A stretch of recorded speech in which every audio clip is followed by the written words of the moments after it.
So I think most golfers will agree that their iron shots, even though they're quite solid, kind of feel that could be that little bit crisper, could go a little bit further.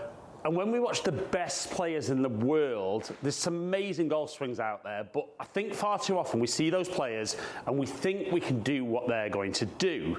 But we have to remember that most of these guys, all these guys, are phenomenal athletes. But I do think one golfer particular who's right up there at the top that you can really learn a lot from to improve your irons is Jon Rahm. Now, the first comment people make about Jon Rahm is he's got a very short backswing for a player at that level, and yet still creates some fantastic power. Now, I would say for most golfers, if they've ever worked through shortening their backswing,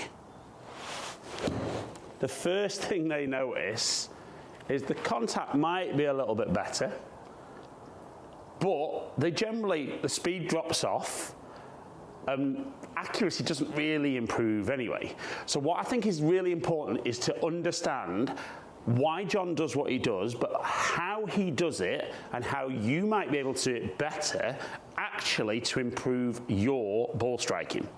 So one thing we've got to say is when we make that backswing, there is an argument that a bit more length in the backswing could generate a little bit more clubhead speed. But I want you to think of your golf swing a bit like a bow and arrow, and this is what Jon talks about, is that if you were shooting out onto the driving range here, you could keep this front bit nice and still and stretch this back as far as you can. But there's also another way, rather than just letting go there, you could come nearly all the way back to here, then move this bit further away to create the same stretch. Now, I think visually that's a great understanding, but I know what you're probably thinking, how does that relate to my golf swing? So if we said the lower body would almost be like the front of the bow, whereas the upper body is like the string. So what we see with a lot of golfers is they'll swing all the way back and create that full stretch at the top of the backswing, and then from there everything moves together and there's no real power in there. But what we see with all the best players in the world, even when they're very, very long, is that as they're getting up here, that lower body's going in one direction, creating more of a stretch, while the upper body's going this way. So what we're going to do is we're going to start with a waist height swing, and it'd probably be a little bit longer than that. I'm going to try and feel like I get to about waist height, but as my hands are getting to waist height, I want to feel that I really stamp my left heel down into the ground and turn my body out of the way aggressively so that we're creating that extra stretch. So we'll do it with a short swing to begin with. And we can see there, really good strike, nearly 77 mile an hour club speed, launch angle at 15.6, ball speed at 108, low point 3.6 inches ahead, clubs travel down 4.6 degrees, and we can see 149 carry and 160 total.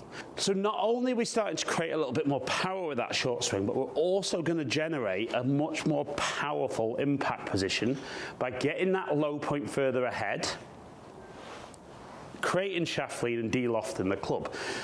And it's amazing with this little drill how good lots of little bits in the swing that we require start taking care of themselves. So again, you get there, feel like as you get into waist height, you're going to stamp that left heel down and turn the body out of the way. Probably got a little bit longer with the backswing there, but I don't mind that.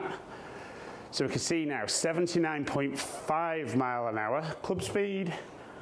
Ball speed 111, launching at 12.5, again, low point well forward, and carry at 152. And I spend a lot of time working on this drill, even though I don't particularly work on being shorter on the backswing, but a lot of you golfers out there will probably be the first to admit that maybe your flexibility is not as good as it could be. And I can't promise you can be as powerful as Jon Rahm, but if you can start getting that extra little bit of stretch in the downswing, because we're less back with the upper body and get that lower body working better, it's really going to transform your ball striking. So let's go one more, feeling like the shorter backswing. And again, good solid strike. Not quite as quick that time, but club travelling down nicely and still 1-4-4. Now, when I do this drill with golfers face to face, get lots of golfers go, that's probably better than my normal shots. So I wouldn't be against them spending lots of time practicing that, even at that length swing, and even have that feel on the golf course. But if you feel maybe just leaving a little bit on the table still there, then just feel slightly longer with that backswing, but that same feeling into the downswing. And straight away there, it just feels I've got a split second longer to get everything back how I want.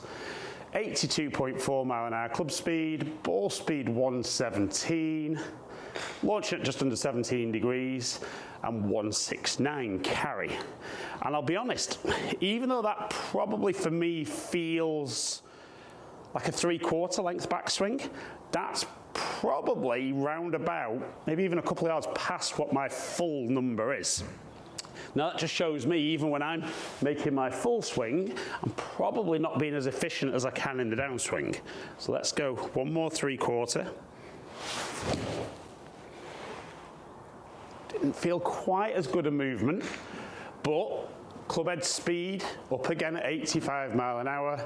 Ball speed at 119, again launching around that 17 degrees, and again 169 carry. And it doesn't matter how often I do this drill, it never fails to surprise me just how good the shots are when it doesn't really feel there's any length in that backswing for me, and doesn't really feel super, super quick. So again, let's go a little bit longer than that now and feel I'm more towards my normal length backswing. That feels more normal for me. So 85.8 club speed, again round about that 119 ball speed. Low point not as far forward now, so the club only travelling down 1.6 degrees, and carry at 168. Now, as good as that shot is, the only thing I don't particularly like for me there is when I start getting longer with my backswing, I don't quite manage to get as much onto that left side as early as I'd like. So my club's just a little bit shallow through impact, and I am being very picky there, and I appreciate most golfers don't have something like TrackMan to get that feedback off, but I know that's not maybe, it's more my normal feel, but maybe not the feel I would want. So go back to the 3/4 feel with that very aggressive lower body move. And you can hear the difference with the strike with the ground there for me. Speed's good at 85.4. Quickest ball speed so far at 121. Again, launching at 17 degrees. And then actually creeping out a little bit further at 178 and 188. So today's video was what can you learn from Jon Rahm's swing to make you a better iron player? Maybe what can I learn a little bit from Jon Rahm as well to make my iron play a little stronger? So let's go 3/4 again. Feel as aggressive as I can with that move. Kind of feel like I'm going towards the target and down, and then be aggressive turning out the way.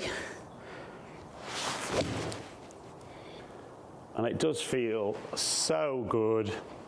Super strike, 85 mile an hour club speed, 118 ball speed, launching at 16 degrees, clubs travel down 3 degrees, and carry at 167 and total at 176.